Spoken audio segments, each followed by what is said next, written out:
Bonjour, suite à ma première vidéo sur le jardin sans arrosage, après cet été 2019 particulièrement chaud et sec, je vous propose de revenir à l'essentiel, c'est-à-dire comment créer son jardin, comment le concevoir. Dans l'idéal, à la conception de votre maison, il serait judicieux d'avoir déjà commencé à réfléchir sur le jardin pour bien appréhender les terrasses accolées à la maison ou l'emplacement de la piscine. Afin de vous expliquer au mieux, j'ai découpé en 4 phases tout ce qu'il faut comprendre, anticiper, planifier pour concevoir son jardin. La première étape, se donner le temps pour enrichir ses connaissances des jardins. La deuxième étape, dessiner dans les grandes lignes le plan de votre jardin et commencer à imaginer les circulations, les volumes pour les végétaux et les espaces à vivre. La troisième étape, entrer dans la composition végétale. La quatrième étape, planifier l'ordre des travaux d'aménagement. Dans cette vidéo, je vais aborder la première étape, enrichir vos connaissances sur les jardins.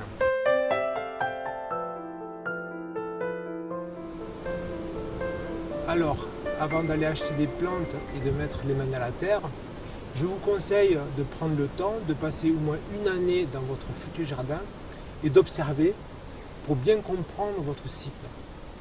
Observez l'ensoleillement à toutes les saisons et à différentes heures de la journée.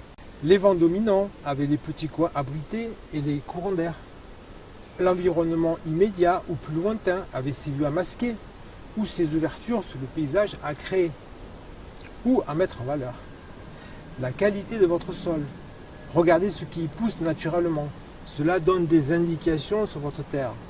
Et lors d'orage, bien appréhender les écoulements naturels de l'eau du ruissellement. Parallèlement à toutes ces observations de votre lieu, enrichissez vos connaissances. Donnez de la matière à votre rêve de jardin.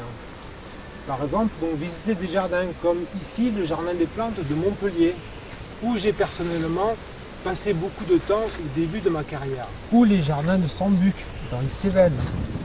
Ou encore le jardin sec d'Ely et le domaine du Rayol, dans le Var.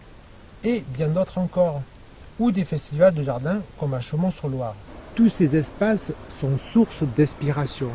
Faites des photos, des scènes qui vous plaisent, qui vous touchent. Et posez-vous la question, qu'est-ce qui donne du sens pour moi à ce que je suis en train d'admirer ? Apprenez donc à décrypter ce que vous regardez pour comprendre ce qui vous émeut. Cela va vous familiariser avec les formes, les matières, les couleurs, en harmonie ou en contraste. Notez toutes ces observations. Cela vous permettra de découvrir les scènes et ambiances dans lesquelles vous aimeriez vivre. Dans toutes ces visites de jardin et de randonnée dans la nature, commencez à noter les plantes que vous aimeriez bien voir pousser chez vous. Je vous conseille aussi d'acheter des livres de paysagistes sur les créations de jardins d'agrément, qui vous permettront de pénétrer dans des jardins privés de particuliers, que vous pourrez plus facilement vous approprier qu'un parc ou qu'un jardin botanique.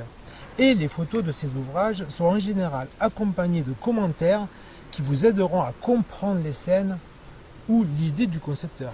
Voilà, j'enrichis ma palette.